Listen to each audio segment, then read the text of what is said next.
Bum, bum, bum, the theatre mum. Bum. Hello everyone, I'm Holly Lucas and this is The Theatre Mum.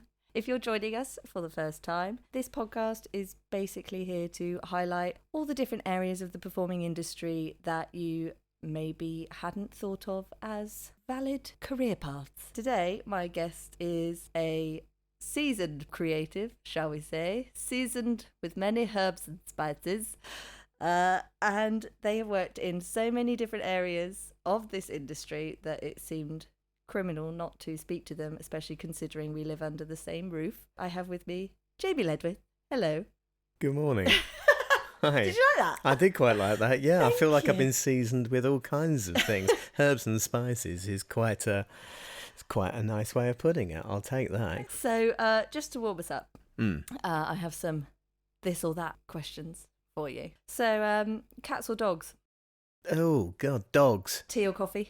Tea. An unlimited supply of books or an unlimited supply of movies? Ooh, I think an unlimited supply of books, because that would last me longer. It's unlimited, silly sausage. Teleportation or invisibility? Ooh, nice. Teleportation. Can't be bothered to travel all the time. Fair. Pirate or ninja? Pirate, of course. Time travel to the past or to the future? I think to the past. I'm not sure I would like what I might see in the future. No, it is a scary thought. A pet dragon or a pet unicorn? Oh, pet dragon. Obviously, you could fly. I wasn't thinking of that. I had it what as were like you- a pocket-sized one. I mean, not that I smoke, but it'll be great for lighting things. Narnia or Neverland? Narnia. Why? Well, Mr. Tumnus is there to greet you straight that's away, fair. as opposed to kind of Lost Boys and more kids. Ew. Yeah. Disgusting. Vampire or werewolf? Oh, good one. Vampire. We might offend some Twilight fans, but That's all right. My daughter's a Twilight fan. I'm quite happy to offend her. And my last one, be able to talk to animals or understand any foreign language? That's a great question. Thank you. I think I'd love to be able to talk to animals. It'll be great to go to the zoo and then have them all chat to me. Would they understand you back? That's the problem, isn't it? Yeah, I feel like you're halfway there, though. I've seen you talk to many animals already in their own language. Yeah, maybe my days as a pig whisperer are probably behind me.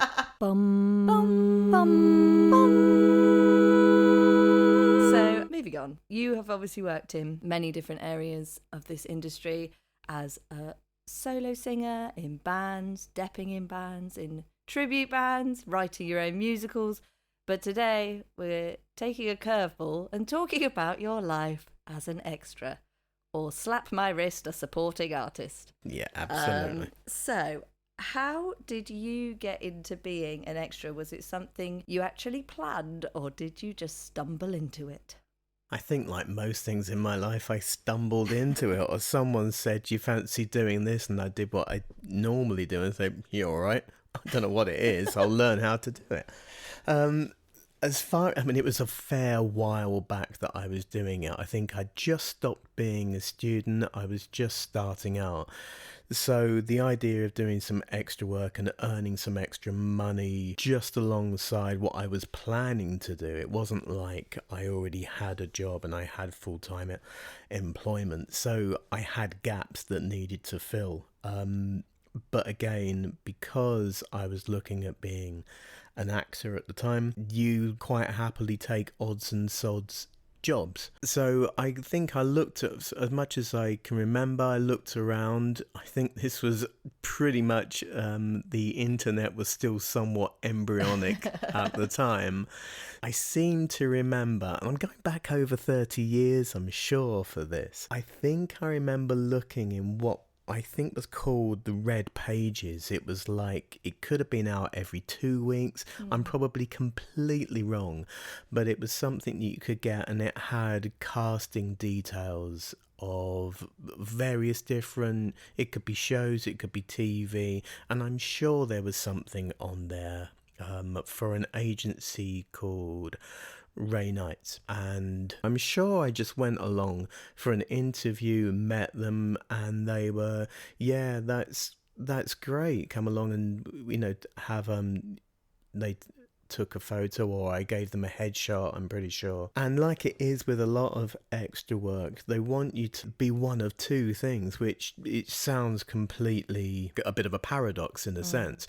They either want you to look very distinctive for certain parts, or to look normal, average, and you can kind of blend into the background and just be a body and a little more. And it was fine because I very quickly discovered that doing extra work, there's a lot of sitting around, there's a lot of waiting, but that does give you the opportunity to work on other things. So if you have any writing or line learning or just anything that you want to do or need to do, you will have the opportunity to kind of go and do that, because you're also being paid to sit around and wait, be ready to jump the moment they say jump, and be there and be energetic. And that is often quite difficult, especially after lunch, when you've been doing nothing all morning, you've just had something to eat, and then you want to nap. You're feeling a little tired, and you think, they can't pay me to have a nap, surely. No, absolutely. You can have a nap, wrong. But you've got to go from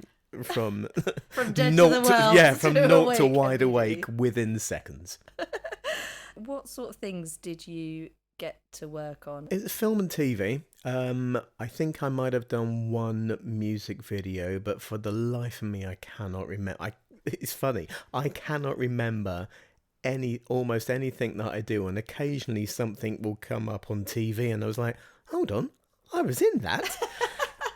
I have exactly the same thing. I cannot remember most of the stuff I've done. I do remember my first job. Okay. It was a film called, it was An Ideal Husband, which I was at university, and the film had Rupert Everett playing my role, and Minnie Driver. The one scene that I was involved in, and bearing in mind this was my first ever extra job, it started with a tracking shot across a large, I think it was a garden party, and they'd grayed my hair out, made me look like an 1800s waiter, and the camera tracked across and followed me, which meant I got, I think, what was called a walk-on one. I got a little bit extra money for it, so what's not to like about that? But funnily enough, the thing that I remember most about that was I got to see what filming entailed. It's the stuff that you just don't see on film, that's just off camera. Yeah, that was my first job. And I think, to begin with, my first few months were just one or two jobs every now and again. It was nothing that I could rely on at all. It was, I got a phone call, are you free tomorrow in a couple of days' time to go to such and such a place? And I would invariably kind of say yes. I would say yes to pretty much everything to begin with, because I didn't want to make myself seem like, he's not always available, he's not a good person to turn to. So my situation was I could flexibly say yes to pretty much anything. Not that really made much difference. I mean, it was still at best I would have 2 in a week, but average probably 2 or 3 a month to begin with. That's really no different to how it is now, to be honest. It's not really a reliable source of income, I guess, because it really just happens to be if you fit what they're looking for, and actually they might send you an availability request, but then whoever the production team don't want you, then you haven't got it anyway. No, so you get penciled for so many, and I'd say 80% of the time you get released from that. 100%. I mean, the funny thing that I noticed very soon as well, and it always made me laugh, was the amount of people that would go into it because they wanted to be an actor and felt it was going to be a stepping stone, and would take it very, very seriously, but also were just not good at being in the background, but Yes. always kind of pushed to be something more. And those are the people that the directors, first, second, third directors, you'd only really ever have any communication with the third, second if you had a little bit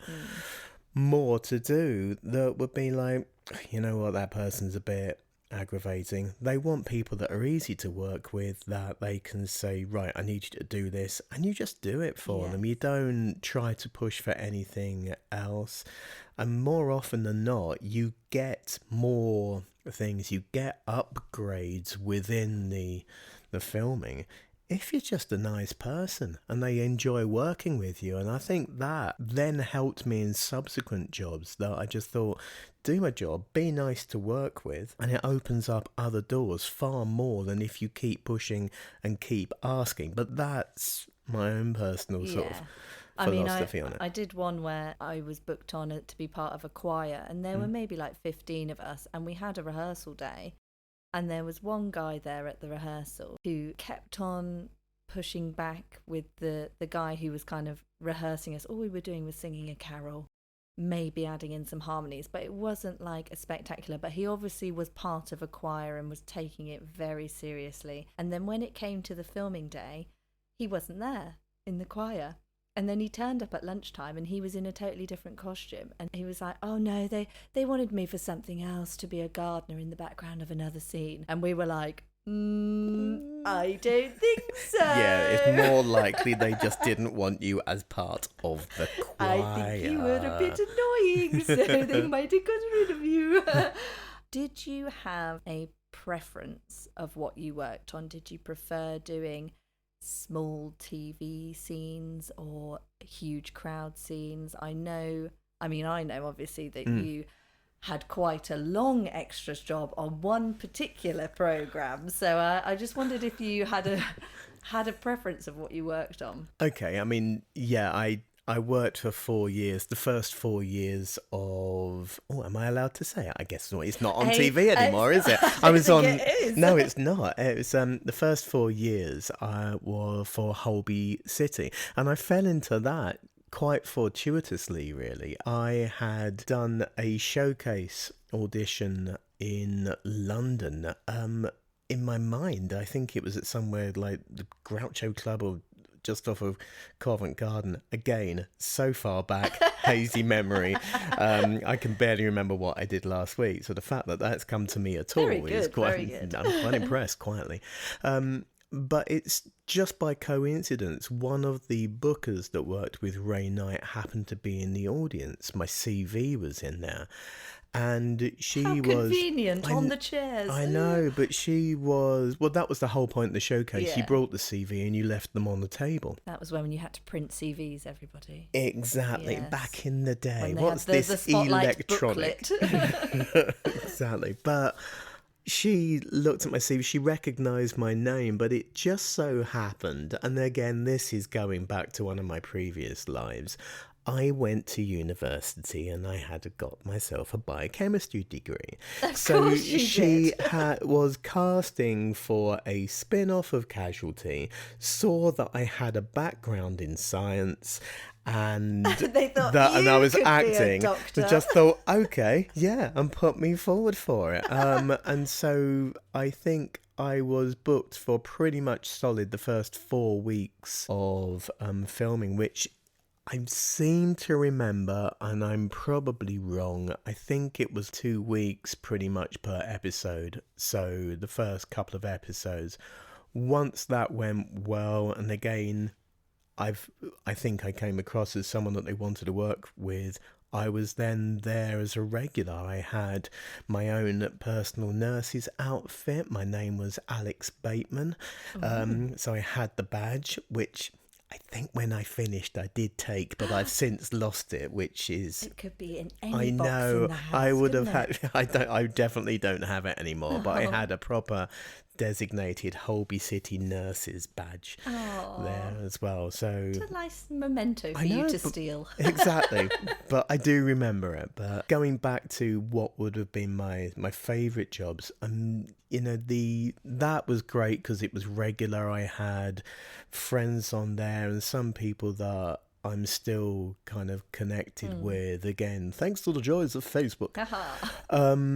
But you can't beat being on a big feature film that you can then talk about for the rest of your life and say, I was in this. I mean, I think my favourite job was a film that actually I wasn't even in. It's just the fact that I was standing on the side of a submarine in a James Bond film, and it was a stand-in job. And for any of our listeners that don't know what a stand-in job is, that's where you essentially replace one of the main actors for the crew to set up the camera to kind of get the focus points right, particularly for complicated shots. They need an actor that is the same height as the main actor, and they will focus on your eyes, on your pupils, and so they can get all of these focus points absolutely pinpoint right, so that when the actor then is dropped in, everything is all set and in place. Yeah. And sometimes you'll have to have the same hair length or hair colour, but you don't have to be a lookalike, do you, Jamie? No.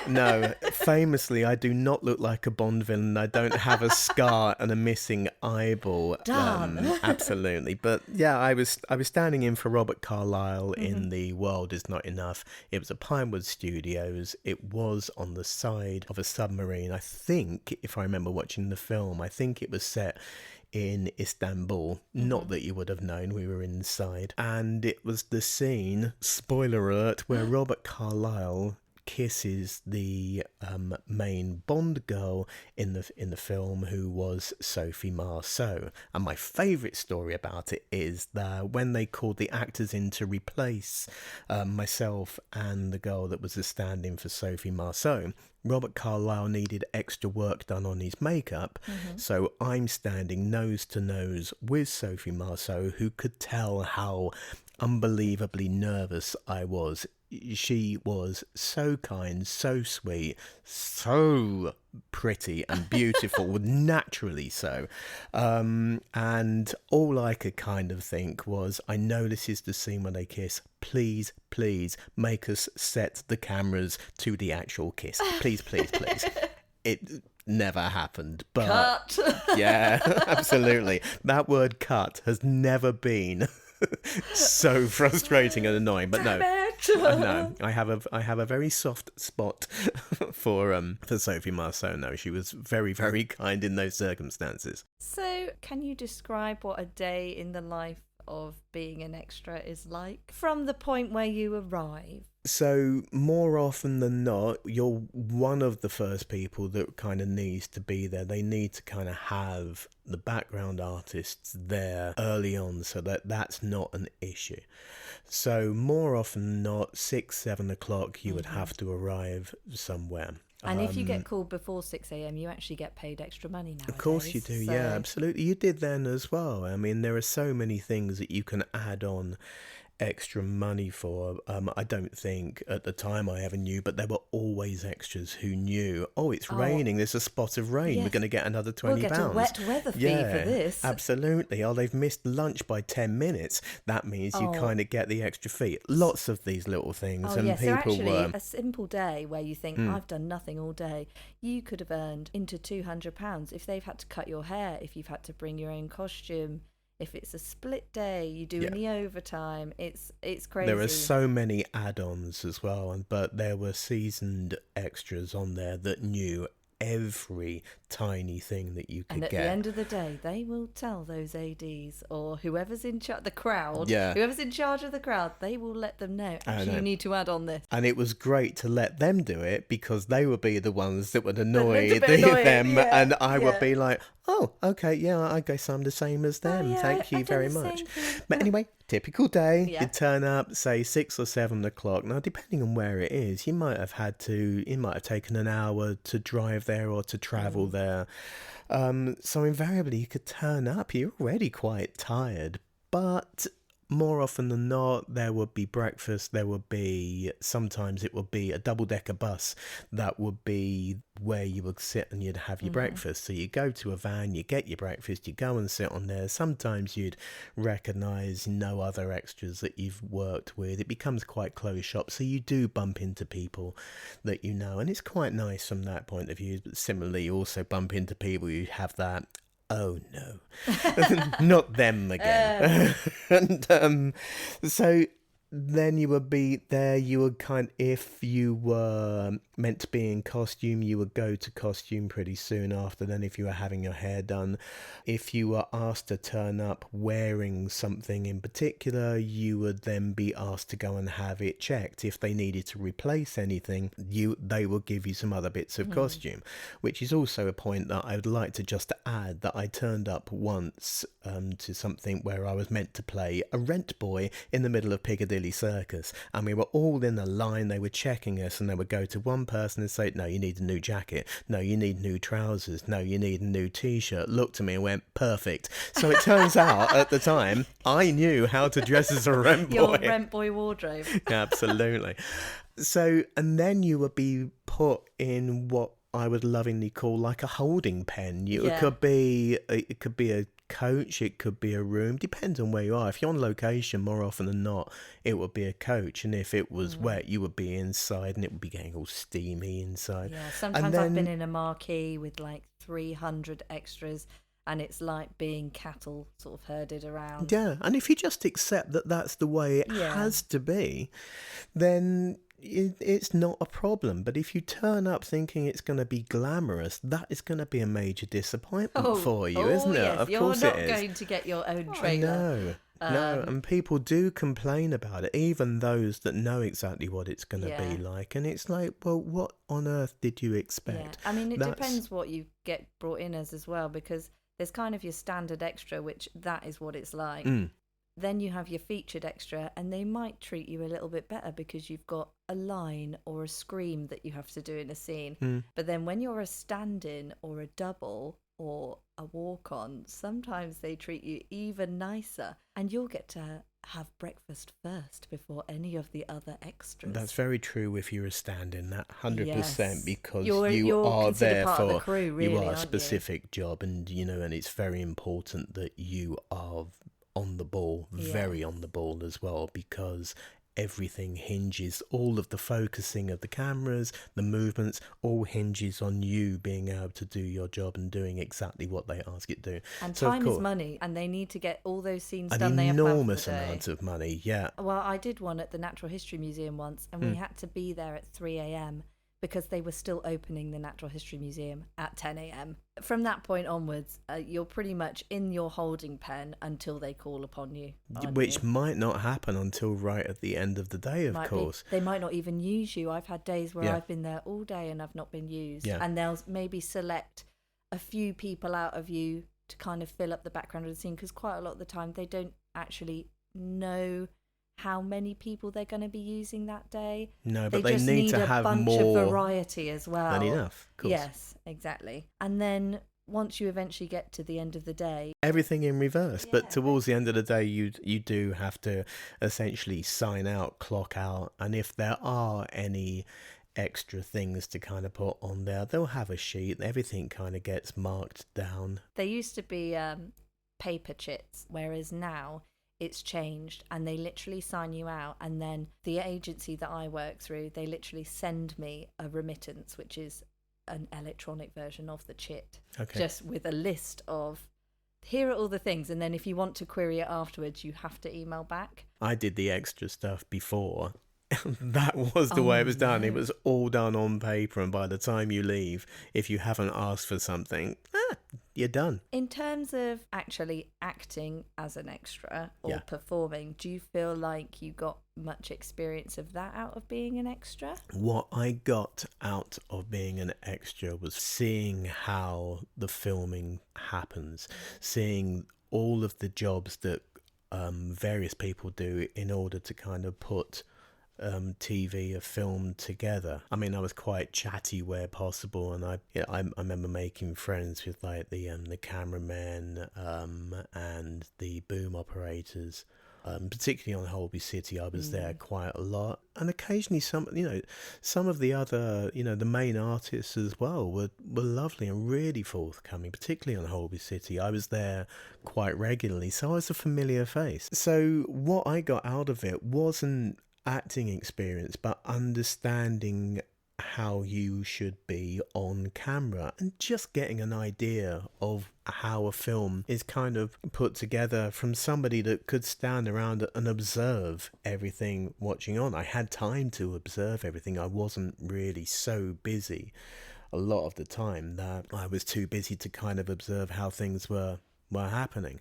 So I think the main thing that I got from it, from a performing point of view, would have been that. But doing extra work, you will be sitting around more often than not a lot. So if you've got other things that you can or you need to do, it's an ideal job, particularly if it's something where it's not completely reliant on you having a laptop or a phone, because there will be instances where you will not be allowed to take that into the room where you are working. So what I was doing, I was writing stuff, and I still continue to this day. Any stuff that I write it by hand into notebooks. Always did that then, and that's probably where I kind of got that habit. It would be a kind of a hard copy before it would ever be transferred into, say, a Word document. I certainly have found actually the experience of being on set is the most valuable thing, especially if you want to get into film work. If you've never actually been on a big set, doing extra work is a really great way to get some experience on set and also get paid for it. And whenever you're actually on the set and not in your holding pen, if you ever get a chance to be near a monitor and actually see what they're filming, that is also really helpful, because you'll see they'll fill up an entire room full of people and you might see 3 blurs of people in the background, but they want to fill up the entire scene almost as if it was a stage. And actually listening to people's conversations that they have on set, I found very beneficial. Then when you perhaps do get into getting some actual roles in films, you're slightly more prepared and professional going into set. I think you've hit the nail on the head with that, and I think it will be the same in any industry. There will be a certain amount, the first time you step foot onto a film set, there's going to be a bit of wow or anything like that. There can be, if you're doing something that's a period drama and you're seeing all these people in costume, there can be this kind of wow, these people look amazing, the costumes, the hair. You could go into the middle of Pinewood Studios and you're on the side of a submarine, and it can blow your mind how big these sets and the creativity that goes into the finest details. But in the end, more than anything else, the people that you are working with, they're looking for you to be professional, and the only way you can kind of be professional in that sort of industry is to, in the greatest respect, get over it. Get over the fact that, wow, that looks great, that looks amazing, and not walking around with, I can't believe I'm here, I can't believe I'm here. Keep that in there. And actually, that's where the acting has to come into it. If you are meant to be walking about in the 18th century in a kind of a Bridgerton style sort of thing, then be that person, and just do what will be expected. Don't try and pull focus towards yourself, and just be there and enjoy the experience, because not everyone gets to do it. It's a really cool thing to be able to say you've done. Great as well. And I mean, I'm 30 years on and still living off the fact that I was nose to nose with a Bond girl and I wasn't even in the film. Being an extra, do you think it's something that you can make a career out of? I think you would need a lot of luck. You can make a career out of it if you get a regular part. Again, working on Holby City, we were working at Elstree Studios. They were filming at EastEnders and Top of the Pops, sort of within the same sort of area. But on EastEnders, there are market stall holders and people that work on EastEnders, and they've been there for years and years, and that for them, it is a full-time regular work.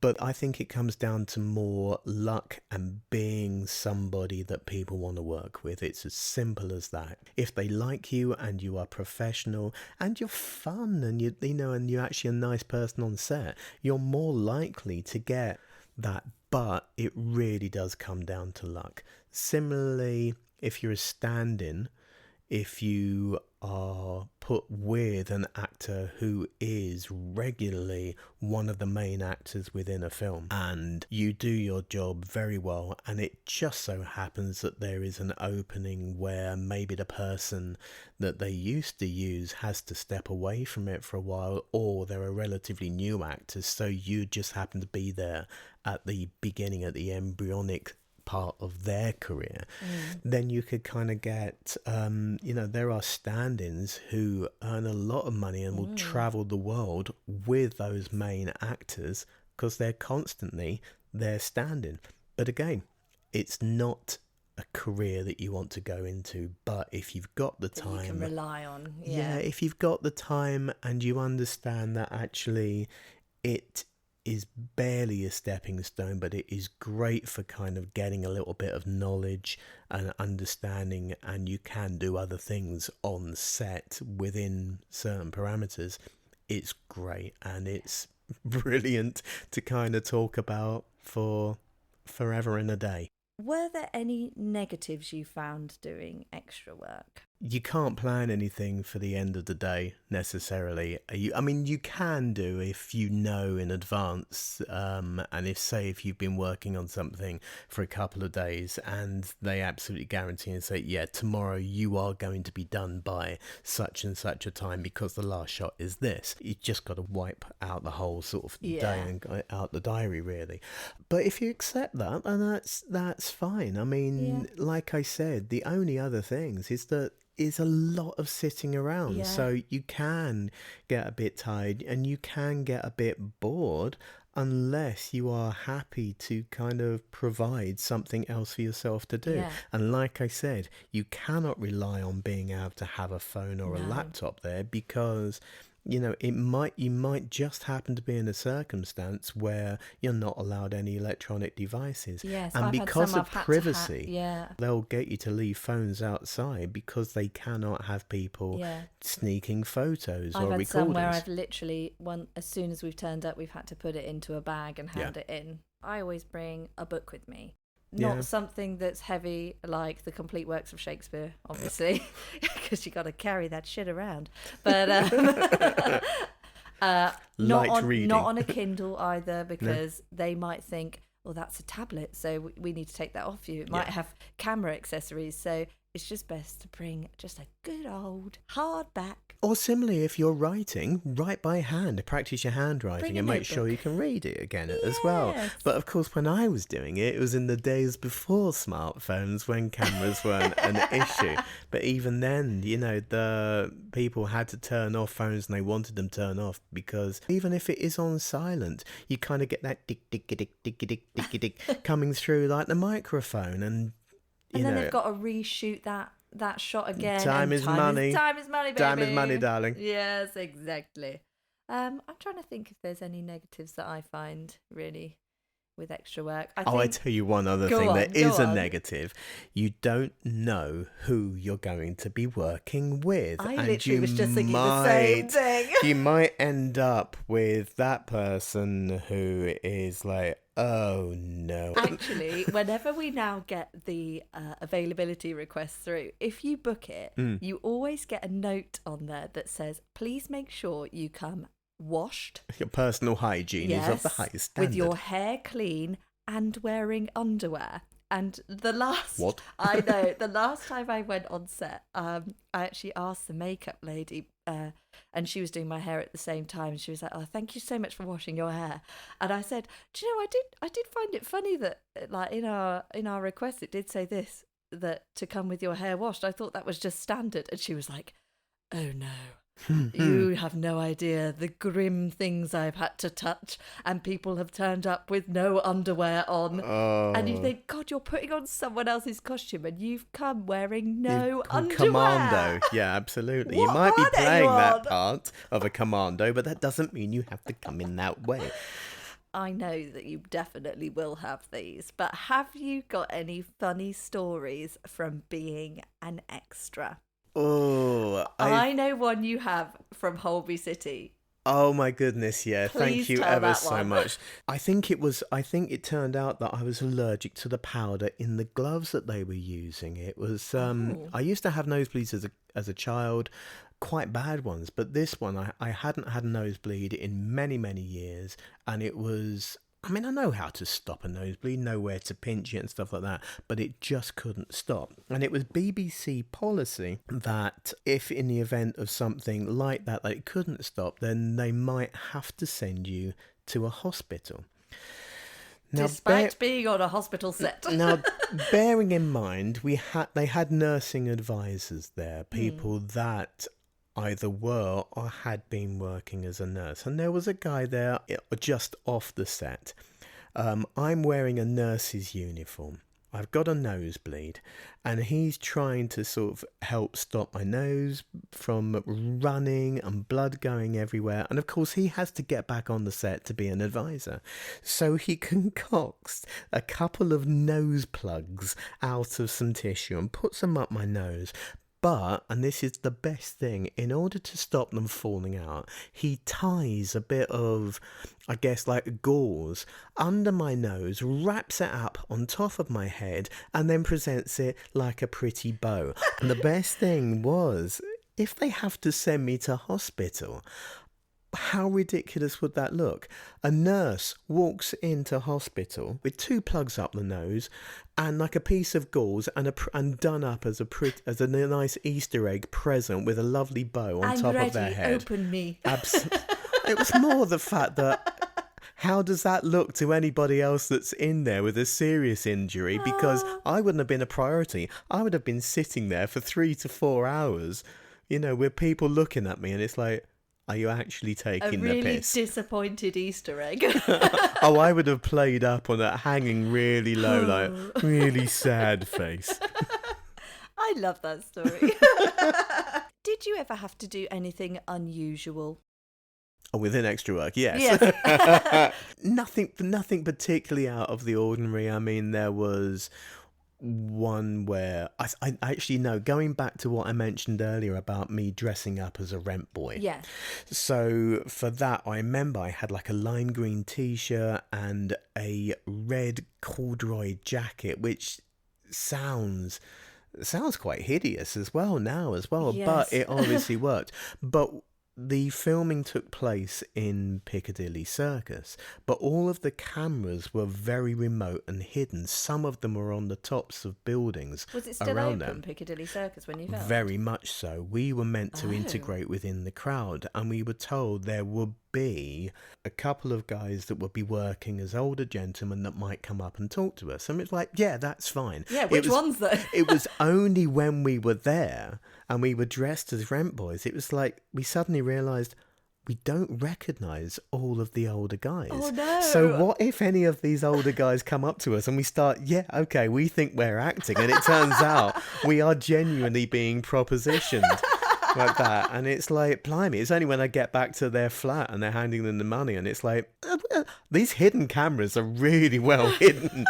That didn't happen, but it was only when we were there we kind of thought, okay, this is actually a little bit strange, because I don't know who's acting and who's not, because it was still open to the public and it was very much kind of a hidden shot.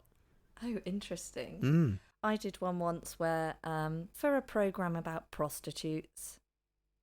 Spotting a theme here. Yes, but we were sort of in period costume in these huge dresses, but we were kind of basically in a whorehouse. And we were essentially in the middle of having a massive gangbang, but we didn't know that that's what we were going to be doing till we got in the room. So we weren't really told about it in advance. And then we kind of got paired up with people and had to look like we were being all sexy and drinking seductively. And I got paired up with a guy who didn't even speak to me the whole time. It was just in the moment, right, you two are together, and I just want you to, have your arms around each other and occasionally sip this drink. And then when they called action, he then started kissing my chest. And we hadn't been directed to do that at all. But because we were filming and I was a bit younger at the time, so I just didn't say anything. And because we had masks on as well. And so I don't even know what he looked like. He had a mask on. And it was just the most uncomfortable thing. And then they called cut and I was like, this was a weird experience. No. Yeah, especially if you've not been primed about that beforehand. I think There's so probably many I don't comes remember, down to. but that one sticks out because it was so uncomfortable. It's funny, isn't it? You remember the really weird or the horrible experiences or the great ones. But there are so many that are in between that you can't remember at all. And but there are so many experiences as well that so many of the principal actors, I only have fond memories about them. I do not remember any of them being rude or nasty or just off with me at all. Some of them were quite concentrating on what they were doing, and you just recognize that that's what they were doing. And it's like, well, I'm not going to try and speak to you, I'm not going to try and disturb you. So, and sometimes they literally only get brought in as we're about to film this scene. That's when the main cast is going to get brought in.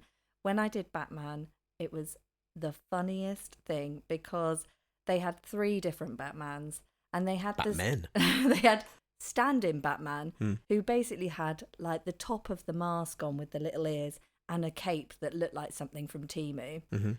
And then they had the double Batman, and he was wearing slightly more of a Batman outfit, but it was very shiny, and I'm sure he had a mask printed out of the actor's face. Brilliant. And then they had real Batman who they brought in just to shoot the scene. And I almost just wanted the 3 of them to stand in a line and have a photo taken together, because it was like, shit Batman, okay Batman, actual Batman. Would you ever go back into doing extra work? Because you haven't done it for a very long time. Not for a long time. Yeah, of course I would. If something fun came up, or if somebody phoned me up and just said, look, are you around tomorrow for the entire day? You could earn £300. Yes. Of course I would go and do it. Absolutely. But, I mean, having done it, I remember that I think as well, I did it when I was younger and it was, no problem. I think now I'm older, I've got more responsibilities or more things that I want to kind of go and do. I think I would probably say, I'll go and do that. And by the end of the day, I think, I wouldn't want to do that as a job anymore, just because I've got so many other things that I'm doing. And it does take up your whole day. You're taking out a whole day to do it. And you there's only so many things you can do to fill that time. That's other work that you perhaps want to do. And that really is the entire thing to take away from it. If it fits in with where you are at that moment, if you can do other things while you're on there, or you're happy to be kind of sitting around and reading a book and just doing something, then it's perfect. It's a little bit like maybe when I'm a lot older, that it will be, you know what, this will be great. I met a lot of people actually doing it who they're sort of semi-retired, but there are a lot of extra jobs available for older people. Yeah. And they would do maybe 2 or 3 a week. Some of them really do it quite regularly. Yeah. And that's the beauty of it. It really is open to every age demographic, and that's wonderful. And that's another really nice thing about it, is that you do meet people from literally every walk of life. It's and a really people inclusive have job role, wonderfully actually. Inclusive. And it's nice, but similarly, you will be put into a room with a bunch of people that, you know, that aren't there because they ever wanted to be an actor. And as much as it can be lovely, you don't know who you're going to be paired up with, and that can be a really lovely thing. It can also work the other way. You could be with somebody that's like, oh God, I hope to God I never work with you again. Yes. But that's also part of it. That's part of the joy of it. That would happen in any job, though, I think. 100%. You know, you don't have to like everybody that you work with. Yeah. I've been doing it for, I discovered, nearly 10 years now. Right. Extra work. But like you, when I started, I pretty much said yes to to everything that came through because I thought it made me look better because I was more available. Of course, 100%. And having then done quite a variety of jobs, now 10 years on, I also have other responsibilities and wants that I would prefer doing. But I'm a lot more selective now about what I say yes to. I've done the cattle calls with 300 people and that's not for me. But I only use one agency to find my extra work now. And I can kind of tell from their emails what sort of size crowd they're looking for. Because if they say, you know, we're looking for a crowd for a concert, I know that's going to be at least 100 people. And that's not for me. Whereas if they're looking for a waitress for a bar scene, I think, well, there's only going to be 5-6 waitresses. So it'll be at most, a much nicer experience being on set. And especially if they're featured extra roles, if they ask you to do a self-tape, I always say yes to those because any chance to have a line on screen, even if it's cut, you can still put that down on your CV because you're a featured walk-on role, so it counts. I don't like to talk about those anymore. when you've done something and you think, oh my god, my face is going to be massive on the screen. Yeah, don't tell everybody that you. And then the scene gets cut. Dang it. Bridget Jones. Oh, sad. Mine was House of the Dragon. I did a take for that and everything, and did not make the cut. But that is still on my Spotlight CV, and I will keep it on there. Good for you. I just wanted to talk about actually how people are able to become extras. It's actually a really simple process nowadays. If you just Google extras agencies for film and TV, you will immediately be given a list of extras agencies.